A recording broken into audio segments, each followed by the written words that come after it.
গণতান্ত্রিক কঙ্গো প্রজাতন্ত্র DR Congo Ebola ভাইরাসের সংক্রমণ ভয়াবহ রূপ নিয়েছে।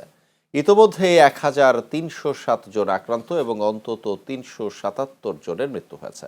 ভাইরাসটি ইতুরি, উত্তর কিভু, দক্ষিণ কিভু এবং নতুন করে দক্ষিণ সুদান ও মধ্য আফ্রিকান প্রজাতন্ত্রের সীমান্তবর্তী ওতওয়েল প্রদেশে ছড়িয়ে পড়েছে।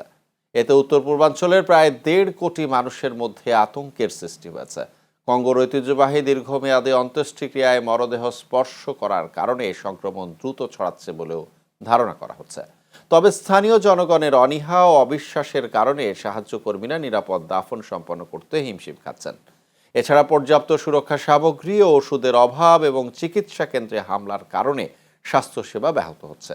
পরিস্থিতি নিয়ন্ত্রণে রাজধানী কিনশাসা সহ ৪টি প্রদেশে জনসমাবেশ নিষিদ্ধ করেছে সরকার।